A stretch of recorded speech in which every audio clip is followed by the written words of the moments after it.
Okay तो ये nuclear membrane वाला हिस्सा अपन लोग समझ रहे थे। आगे बढ़ते हैं, that is a Golgi apparatus की बात करेंगे, गोल्गी बॉडी की बात करेंगे। इसमें कौन कौन सी चीज़ें हैं जो हमें समझने लायक है, जानने लायक है, इसको देखिए। Camillo Golgi, a famous biologist and scientist recognise the Golgi body in the nerve cell. Okay तो एक फेमस साइंटिस्ट हुए बायोलॉजी के क्षेत्र में जिनका नाम था कैमाइलो गोल्गी, और फेमस बायोलॉजिस्ट थे, और उन्होंने नर्व सेल के अंदर जो है गोल्गी बॉडी को रिकॉग्नाइज किया, गोल्गी बॉडी को आइडेंटिफिकेशन किया। ओके इसी वजह से इनका नाम गोल्गी बॉडी पड़ जाता है। They are located in the nerve cell, और ये कहाँ लोकेटेड रहता है आपका नर्व सेल में। तो नर्व सेल भी एक तरीके का सेल है, उसमें रहता है, as well as the every part of the cell. Nerve cell के साथ साथ सेल के अलग अलग पार्ट में, हर एक पार्ट में ये प्रेजेंट रहते हैं। कौन से? Golgi apparatus. नेक्स्ट क्या है? दे आर आ पैरेलल वे, और ये हमेशा पैरेलल वे में रहते हैं। पैरेलल वे, ऐसे पैरेलल वे में रहते हैं, एक के बाद एक के बाद एक, ऐसा पैरेलल वे में। It's consist of the system of membrane, और यह गोल्गी बॉडी जो है पूरे मेम्ब्रेन के पूरे सिस्टम को कंटेन करके रखता है, कॉन्सिस्ट करके रखता है बच्चों। बाउंस बाइकल arranged approximately parallel to each other and stack called the cisterns. Okay stack called the cisterns. तो साथ में यहाँ बोला गया है कि सेल मेम्ब्रेन ऑफ सिस्टम के क्या करके रखता है, कॉन्सिस्ट करके रखता है। बाउंड वाइकल होते हैं, अरेंज करते रहे अप्रॉक्सीमेटली पैरेलल तरीके के जो स्टॉक्स मिस्टर्स होते हैं उनको। ओके आगे बढ़ेंगे। गोल्गी बॉडी के बारे में 2-4 लाइनें और हैं जो हमें समझना है, वह यह है the main function Golgi body includes the storage. जो मेन फंक्शन है गोल्गी बॉडी का, वह काम क्या है आपका? स्टोरेज का काम करता है। Modification and the packing of the product in the vehicle, और साथ में जो प्रोडक्ट है उनको क्या करता है? पैकिंग करने का काम करता है, मॉडिफिकेशन करने का काम करता है व्हीकल में। It help the system of lysosome, it help in the synthesis of lysosome, और ये जो गोल्गी बॉडी है वह लाइसोसोम के सिंथेसिस में भी मददगार होता है, लाइसोसोम के सिंथेसिस में भी मदद करता है। आगे बढ़ेंगे, that is our Golgi apparatus. तो गोल्गी एपार्टस दिखने में कैसा है और सेल के किस हिस्से में रहता है वो देख सकते हैं। तो एक्चुअली आपके गोल्गी एपार्टस ये है, ये छोटा सा हिस्सा जो आपके सेल के अंदर रहता है। इसको यदि हम जूमिंग करके देखें तो आपको कुछ इस तरीके से दिखाई देती हैं चीज़ें, ये इस तरीके से चीज़ें दिखाई देती हैं जिसमें अलग अलग हिस्से अच्छे से आप देख सकते हो। ओके जो ब्लू कलर में दिखाया गया है गोल्गी एपार्टस का स्ट्रक्चर है। आगे बढ़ते हैं, बात करते हैं लाइसोसोम की, और यहाँ से एक अच्छा क्वेश्चन आपका बनता है, why lysosome is also known as the suicidal bag. Okay तो ये इसका जिक्र किया गया होगा कहीं है। ओके लाइसोसोम के बारे में बोला गया है कि they are known as the suicidal bag of the cell. इसको जो है सोसाइटल बैग ऑफ सेल के नाम से भी जाना जाता है। They look like rounded body consist of the digestive enzyme. तो ये जो है ऐसा लगता है कि राउंडेड बॉडी तरीके के जिसकी स्ट्रक्चर हो, और यह digestive enzyme. What is the meaning of digestive enzyme? Digestion का मतलब क्या होता है? डाइजेशन का मतलब होता है पाचन, यूटिलाइजेशन, और एंजाइम का मतलब होता है जो पाचन में हेल्प करने वाली चीज़ें हों। ओके एंजाइम, तो डाइजेस्टिव एंजाइम को यह कंटेन करके रखता है कौन? Lysosome. Lysosome act as a cleaner और स्वीपर ऑफ द सेल। तो लाइसोसोम जो है एक तरीके से क्लीनर का काम करता है सेल के अंदर, और एक तरीके से स्वीपर्स का काम करता है सेल के अंदर। साफ सफाई का काम करने का यदि किसी को रिस्पॉन्सिबिलिटी है सेल के अंदर तो वह आपका लाइसोसोम है बच्चों। Lysosome act as a suicidal bag as they consist of the powerful digestive enzyme. Okay तो लाइसोसोम को ये एक तरीके के सोसाइटल बैग की तरह एक्ट करता है, और ये पावरफुल डाइजेस्टिव एंजाइम को क्या करके रखता है बच्चों? कंटेन करके रखता है। तो लाइसोसोम के बारे में भी चीज़ें सफिशेंट है। ये आप देख सकते हो, that is the animal cell, और एनिमल सेल के अंदर ये वाला जो हिस्सा है वह आपका लाइसोसोम का हिस्सा है। और इसको यदि हम जूम करके देखें तो वो कुछ इस तरीके से दिखाई देती है लाइसोसोम का। ओके देख सकते हो।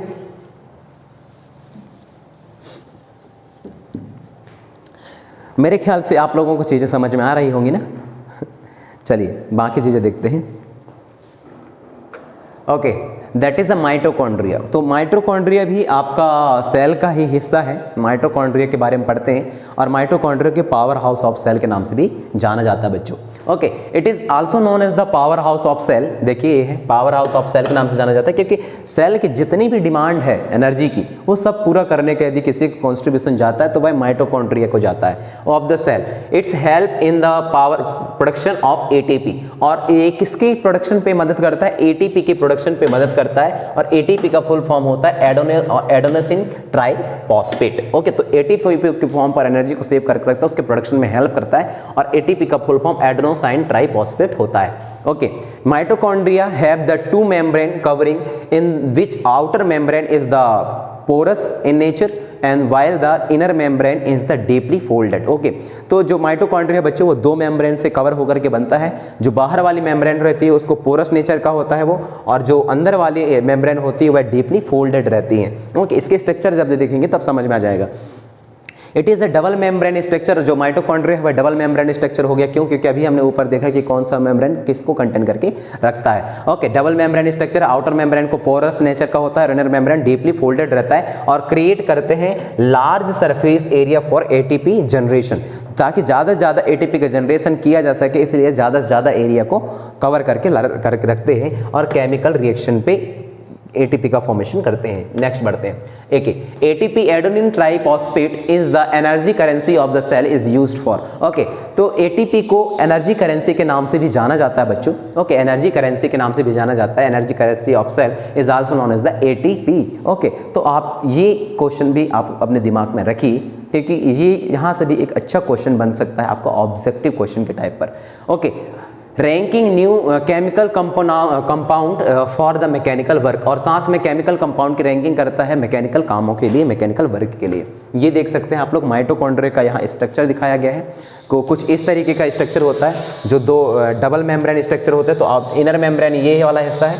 ओके, ये क्या करते रहता है? डीपली फोल्डेड रहता है। तो डीपली फोल्डेड है, बिल्कुल डीपली फोल्डेड, देख लीजिए डीपली फोल्डेड है। और आउटर मेम्ब्रेन जो है डीपली फोल्डेड नहीं होता, ये पोरस नेचर का होता है। Okay, that is called the matrix, that is called the साइट्री एरिया, और ये फिगर आपका किसका है? माइटोकॉन्ड्रिया का। आगे बढ़ेंगे।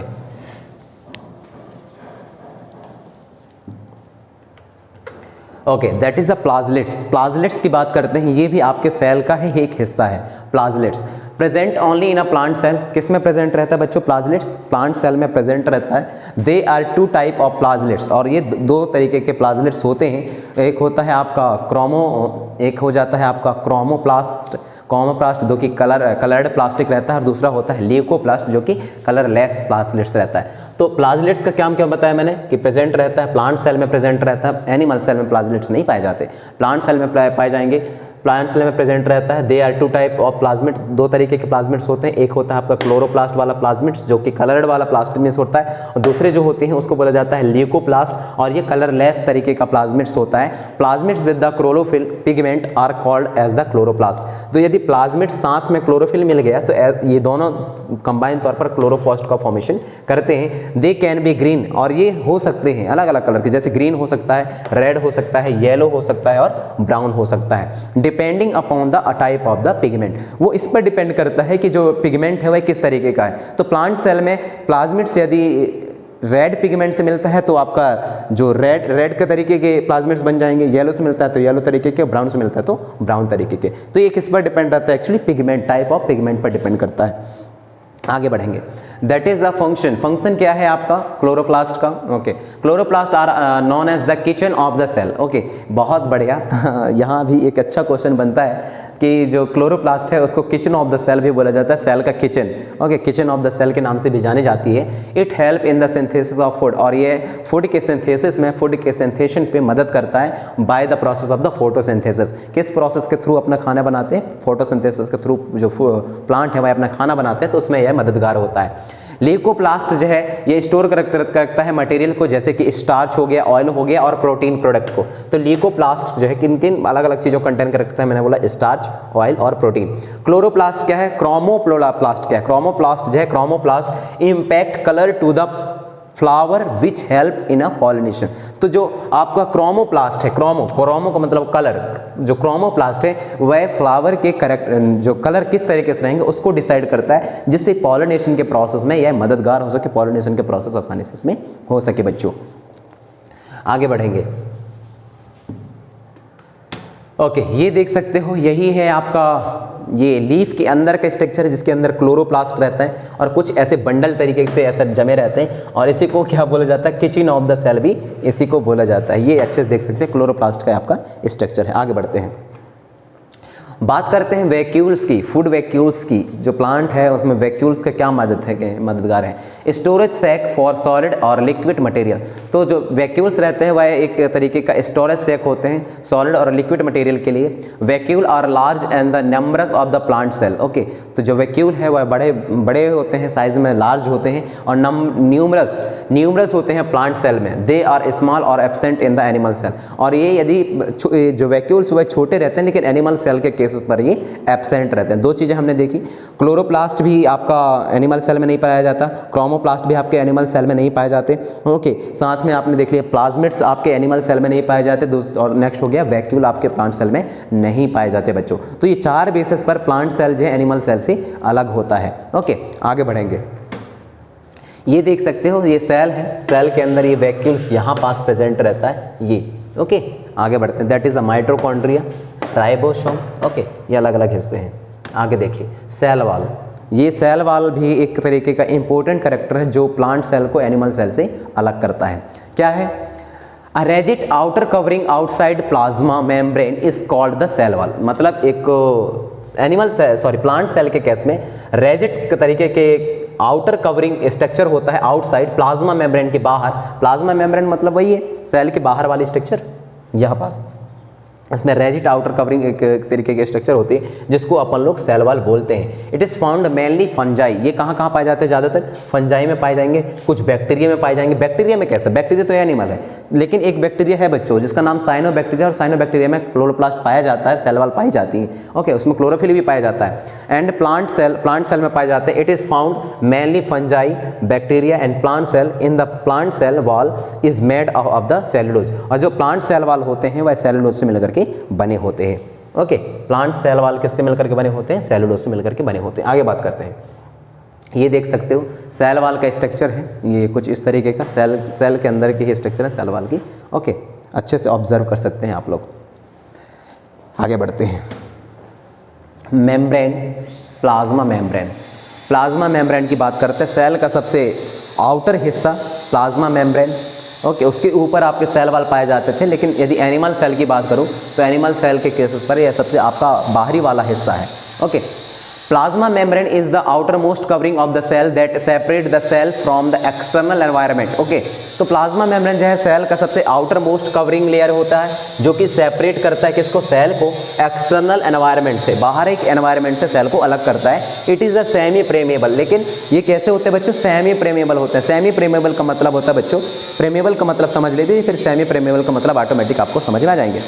प्रेमेबल का मतलब होता है जिसके आर पार देखी जा सके, और सेमी प्रेमेबल का मतलब होता है जो आर पार तो देखी जा सके लेकिन थोड़ा सा धुंधला सा हमें दिखाई दे। ओके, ये थोड़ा कम दिखाई दे, तब इसको हम बोलते हैं सेमी प्रेमेबल होती है। इट इज़ अ फ्लेक्सिबल, और साथ में जो आपका प्लाज्मा मेम्ब्रेन है वह फ्लेक्सिबल होता है। And is made of a liquid, और साथ में किससे मिलकर के बना होता है, लिक्विड से मिलकर के बना होता है, प्रोटीन से मिलकर के बना होता है, प्रोटीन माइक्रोस्कोप। ओके, और इसको माइक्रोस्कोप पे आप लोग देख सकते हैं।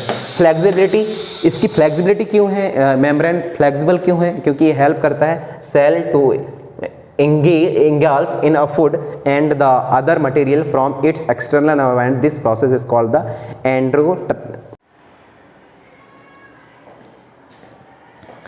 ओके, अपन लोग बात कर रहे थे प्लाज्मा मेम्ब्रेन की। तो प्लाज्मा मेम्ब्रेन का स्ट्रक्चर कुछ इस तरीके से बच्चों देख सकते हैं। आगे बढ़ेंगे, सेल मेम्ब्रेन की बात करते हैं। That is structure of the cell membrane, outer side of the cell, that is the inside of the cell. ये कुछ इस तरीके से स्ट्रक्चर रहती है। आगे बढ़िए, बात करते हैं डिफ्यूजन की। डिफ्यूजन का मतलब होता है the movement of the particle from the higher concentration to lower concentration और no need any kind of the medium. Okay, तो यही है movement of the substance from the region of the higher concentration to lower concentration, और it is called the diffusion. It's play the important role in the gas exchange. Gas exchange में important role play करता है oxygen को carbon dioxide में। Okay, बात कर रहे थे अपन लोग ऑस्मोसिस की। So osmosis is the passage of water from the region of higher concentration. तो वाटर को पास करने के लिए एक प्रोसेस अपनाई जाती है जिसको अपन लोग ऑस्मोसिस बोलते हैं। तो इसमें भी यही है, region of the higher water concentration to region of the lower water concentration through the semi permeable membrane. That means जो ऑस्मोसिस प्रोसेस है उसमें एक आपको मेम्ब्रेन की जरूरत पड़ती है जिसको अपन लोग सेमी प्रेमेबल मेम्ब्रेन बोलते हैं, उसकी जरूरत पड़ती है। Okay, membrane which permit the, और एक ऐसा मेम्ब्रेन जो कि परमिट देता है कि कौन सी चीज़ को अंदर आने देना है, कौन सी चीज़ को अंदर नहीं आने देना है। ओके, तो वो इसी का काम है ऑस्मोसिस का। आगे बढ़ेंगे। If a cell is placed in the medium which has higher water concentration, यदि सेल को हायर मीडियम मतलब ऐसे मीडियम पर रखे हैं जहाँ की जो कॉन्सेंट्रेशन है वो बहुत ज़्यादा है, और एंड लोअर सेल्यूट, पर जो सेल्यूट है वह लोअर कॉन्सेंट्रेशन का है, और इस that is the outside solution is dilute, जबकि बाहर का जो सोल्यूशन है वह डाइल्यूट है, तो सेल विल अगेन वाटर, जो सेल जो होंगे वो again will water by the osmosis और स्वेल अप हो जाते हैं, और इस तरीके के सोल्यूशन को अपन लोग हाइपोटोनिक सोल्यूशन बोलते हैं। इसके बारे में आप लोगों ने पहले ही जो अपन लोग डिस्कशन कर रहे थे उस टाइम पे, उसी टाइम पे आपने इसको पढ़ लिया था। If a solution is placed in the medium which have the lower concentration, okay, और एक ऐसे जगह पर सेल को रखा गया जहाँ की वाटर कॉन्सेंट्रेशन लो हो, तो ऐसे केसेस पर क्या बोलेंगे, सेल जो है सेफ हो जाता है और उसको hypotonic, then the cell will again water, this is called the osmosis, और इस प्रोसेस को ऑस्मोसिस बोलते हैं। नेक्स्ट क्या है आपका, सिंकिंग हो जाता है। एक्सो ऑस्मोसिस क्या है, when all kept, when cell are kept in the solution more concentration, और एक ऐसा सेल जिसको मोर कॉन्सेंट्रेशन सोल्यूशन पर रखी गई हो, तो जो सेल सेप है वह हाइपरटोनिक का होता है, और दे स्टार्ट सिंकिंग, वह जो है श्रिंकिंग करना स्टार्ट कर देता है, सोखना स्टार्ट कर देता है, और वाटर कम आउट, ओके, और जो वाटर है उससे बाहर निकलने लगता है, इसको अपन लोग एक्सो ऑस्मोसिस बोलते हैं। जैसे किशमिश का सिकुड़ना, किशमिश नाम सुना, किशमिश का सिकुड़ना, वही कहलाता था आपका वो एक्सो ऑस्मोसिस के process. The absorption of the water from the soil by the plant root, okay, तो जो पानी है वह प्लांट रूट के द्वारा ऑब्जर्व किया जाता है, वह भी एक तरीके का क्या है, ऑस्मोसिस प्रोसेस है। If the water concentration outside the cell is similar, यदि वाटर कॉन्सेंट्रेशन अंदर भी और बाहर भी यदि एक जैसे हैं, तो इस केसेस पर सेल के जो पार्टिकल है उसके या पार्टिकल्स है उसका मूवमेंट किसी तरीके से कहीं भी नहीं होता इस कंडीशन पे। ओके, ये देख सकते हैं, ये आपका लास्ट डायग्राम है। इसमें दो तरीके के मीडियम दिखाए गए हैं, that is the sugar molecules, that is the water molecules. जिधर वाटर मॉलिक्यूल्स ज़्यादा है और जिधर कम है तो वाटर मॉलिक्यूल ज़्यादा से कम की ओर चले जाएंगे, जिधर शुगर मॉलिक्यूल्स ज़्यादा हैं तो ये वाटर मॉलिक्यूल्स की ओर मूव हो जाते हैं, और इस प्रोसेस को अपन लोग ऑस्मोसिस बोलते हैं। ओके, चलिए यहाँ तक चीज़ें आपको समझनी थी, आई होप आपको समझ में आई होंगी चीज़ें। मिलते हैं बहुत जल्द, थैंक यू सो मच।